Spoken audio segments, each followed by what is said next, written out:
अरविंद मेरे साथ कई सालों से रहा, उसका त्याग मैं देख रहा था, सामाजिक राष्ट्रीय दृष्टिकोण में देख रहा था। मुझे लग रहा था कि देश के लिए एक अच्छा काम करने वाला आदमी है, लेकिन जब ये आंदोलन हुआ और आंदोलन के कारण ये लोकपाल का कानून बन गया, पूरा देश खड़ा हो गया।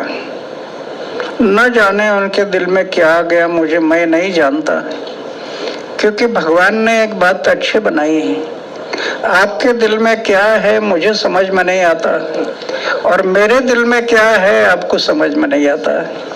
तो उनके दिल में क्या था मैं समझ नहीं पाया, लेकिन अभी मैं अनुभव कर रहा हूँ कि एक सत्ता सर में जाने के बाद ये हुआ क्या सत्ता। और मैं उनको पूछ रहा था कि तू पार्टी निकाल रहा ना, निकाल, मेरा आपका रिश्ता नहीं है, आपका रास्ता अलग है, मेरा रास्ता अलग है। मैं तो गांधी जी के मार्ग से जाऊंगा आंदोलन, आपको पार्टी निकालना तो निकालो। तब मैंने उसको एक प्रश्न किया था कि आप पार्टी बना रहे हैं, पार्टी में आने वाले लोग चारित्रशील है नहीं है, उसका आचार शुद्ध है, विचार शुद्ध है, जीवन निष्कलंक है, जीवन में त्याग है और अपमान सहन करने की शक्ति है, ये पार्टी में आने वाले जो लोग हैं उनके खोज करने का आपके पास क्या तरीका है, वो जवाब नहीं दे पाया था मुझे। और आज मैं अनुभव कर रहा हूँ कि 6 मंत्री में 3 मंत्री निकालने की नौबत आ गई, क्योंकि खोज करने का तरीका नहीं था।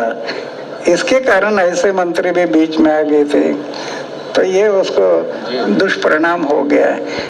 मेरे ध्यान है 2024 में अरविंद केजरीवाल जब जेल गए थे, 2-3 महीने के लिए गए थे शायद, उस समय लोकसभा चुनाव चल रहे थे और अरविंद केजरीवाल ने सुप्रीम कोर्ट में यह अर्जी लगाई थी कि साहब मुझे चुनाव प्रचार करने के लिए, अपनी पार्टी का मैं ही अकेला स्टार कैंपेनर हूं, इसलिए प्रचार करने के लिए मुझे जमानत दी जाए। और अभिषेक मनु सिंघवी इनका केस लेकर के गए थे सुप्रीम कोर्ट में, और अभिषेक मनु सिंघवी ने इनको जमानत दिलवा दी थी 20 दिन की। मैंने तब वीडियो बनाया था कि इस देश में अरविंद केजरीवाल से बड़ा शातिर पॉलिटिशियन कोई दूसरा है नहीं। उन्होंने साम दाम दंड भेद जो भी हो, उन्होंने जमानत ले ली थी और 20 दिन तक प्रचार करने के बाद भी जेल जाने के लिए तैयार नहीं हुए थे।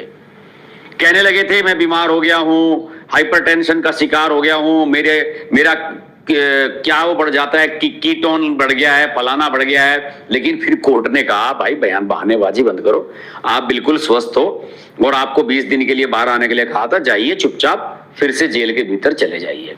उस समय मेरे ध्यान आ रहा है कि अमित शाह ने, केंद्रीय गृह मंत्री ने, एक जगह चुनाव रैली में या दिल्ली में शायद किसी चुनाव प्रचार रैली में अरविंद केजरीवाल के खिलाफ बोलते हुए ये कहा था, उन्होंने ये कहा था कि सुप्रीम कोर्ट ने अरविंद केजरीवाल को स्पेशल ट्रीटमेंट दिया है, यानी कि उनको इस तरीके से जमानत दी गई है। वास्तव में आज तक इस देश के इतिहास में कभी नहीं हुआ।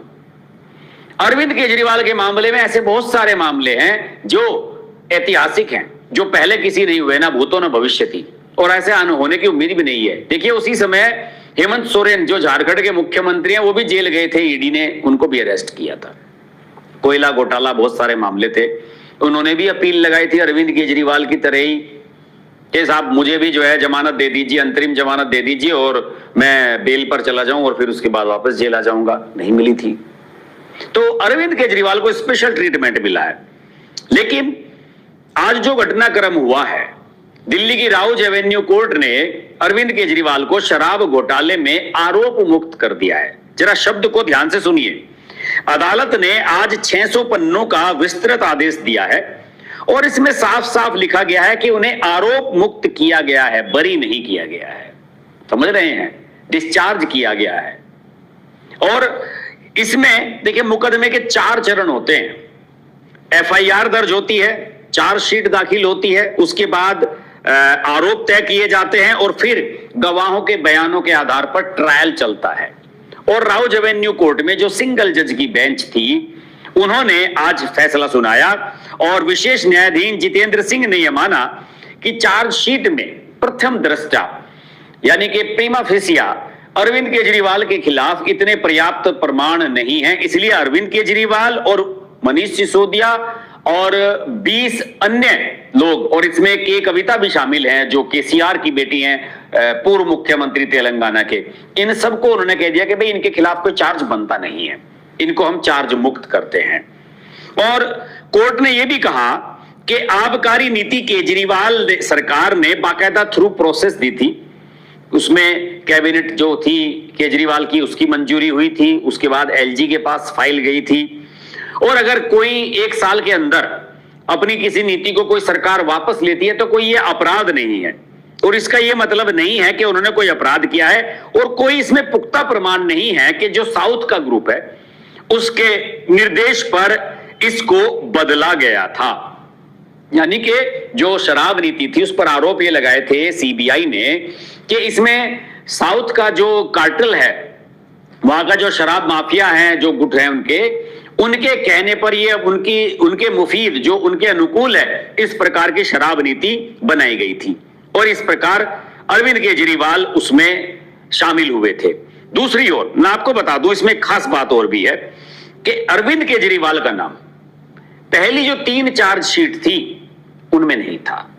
जुलाई 2024 में एक सप्लीमेंट्री चार्जशीट दाखिल की गई जिसमें उन्हें आरोपी बनाया गया, और यह भी कहा गया कि चूंकि वे सरकार के मुखिया थे, उस समय मुख्यमंत्री थे, तो सारे के सारे जो निर्णय थे वो उनकी सहमति के बिना नहीं लिए जा सकते। और फिर इसमें एक मामला यह भी आया था कि साहब पैसा लिया गया था गोवा का चुनाव लड़ने के लिए, 100 करोड़ रुपए के आसपास जो पैसा आया था साउथ से और शराब कंपनियों से और शराब माफियाओं से, उसमें से 44 करोड़ रुपया ट्रांसफर किया गया था चुनाव खर्च में गोवा के। इसका अभी तक कोई क्लियरिफिकेशन नहीं हुआ है कि इस मामले में क्या हुआ, और इसमें ईडी मनी लॉन्ड्रिंग का मामला दर्ज कर चुकी है, इसमें मनी ट्रेल स्थापित करने की कोशिश की जा रही है। लेकिन सीबीआई का जो मामला था कि ये शराब नीति शराब माफियाओं के कहने पर बनाई गई थी, और फिर इसको जब इसमें खामियां नजर आने लगी और इसमें ऐसा लगा कि लेने के देने पड़ जाएंगे, उसके बाद इसको रोल बैक कर लिया गया 1 ही साल के भीतर। और वो कोविड का बड़ा संगीन दौर था दोस्तों, उस समय कोविड से पूरा देश ग्रस्त था, और मेरे ध्यान है कि जब शराब की दुकानें खुली थी दिल्ली में बड़ी अफरा तफरी मची थी, क्योंकि पहले लॉकडाउन में मेरे ख्याल में 20-22 दिन तक शराब की दुकानें बंद रहना दिल्ली में एक बड़ी बात थी, और अरविंद केजरीवाल ने सबसे पहले शराब की दुकानों को खोला था। जब पहला लॉकडाउन खत्म हुआ था, उसमें सबसे पहली रिलीफ शराब की दुकानों को मिली थी। इसमें बहुत कुछ ऐसा है दोस्तों जो पर्दे के पीछे है, लेकिन अरविंद केजरीवाल तो ठहरे नौटंकी, कितनी बड़ी नौटंकी करने के वो मास्टर हैं ये उनका आज पता लग गया। राउज एवेन्यू कोर्ट ने इस मामले में उनको एक तरीके से ये कह दिया कि इनके खिलाफ कोई मामला अभी बन नहीं रहा है, और इसके बाद सारा दिन सोशल मीडिया पर अरविंद केजरीवाल को लेकर क्या बज रही। वो मीडिया से भी मिले, जब वो कोर्ट से बाहर आए तो देखिए उन्होंने क्या किया, और आज तो रोने लगे लिटरली। वो वीडियो मैं आपको दिखाता हूं। पिछले कुछ सालों से भारतीय जनता पार्टी जिस तरह से शराब घोटाला कर रही थी और हमारे ऊपर आरोप लगा रही थी, आज कोर्ट ने सारे आरोप खारिज कर दिए और जितने भी एक्यूज्ड थे सबको डिस्चार्ज कर दिया। हम हमेशा कहते थे सत्य की जीत होती है, हमें भारतीय न्याय प्रणाली पे भरोसा है। मैं जज साहब का बहुत बहुत शुक्रिया अदा करता हूं जिन्होंने हमारे साथ न्याय किया, सत्य की जीत हुई। मैं हमेशा कहता था कि भगवान हमारे साथ है। मोदी जी ने और अमित शाह जी ने मिल के आजाद भारत का सबसे बड़ा राजनीतिक षड्यंत्र रचा। आम आदमी पार्टी को खत्म करने के लिए आम आदमी पार्टी के सबसे बड़े 5 नेताओं को जेल में डाल दिया गया। यहाँ तक कि सिटिंग चीफ मिनिस्टर, जो आज तक भारत के इतिहास में कभी नहीं हुआ, सिटिंग चीफ मिनिस्टर को उसके घर से घसीट कर जेल में डाला गया और 6 महीने तक जेल में रखा गया। हमारे उप मुख्यमंत्री मनीष सिसोदिया जी, उनको लगभग 2 साल तक जेल में रखा गया। पूरा का पूरा फर्जी केस था।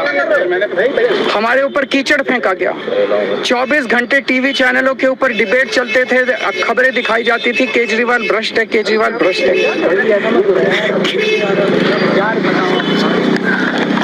केजरीवाल पूरा है यार, तू कहाँ है?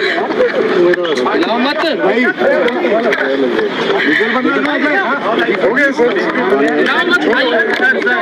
संभालिए सर, अपने आप संभालिए, हिम्मत सर, पीछे हिलाओ मत भाई। पानी दो, पानी, केजरीवाल भ्रष्ट नहीं है। मैंने केवल अपनी जिंदगी में ईमानदारी कमाई है। इन्होंने झूठा केस लगाया और आज ये साबित हो गया।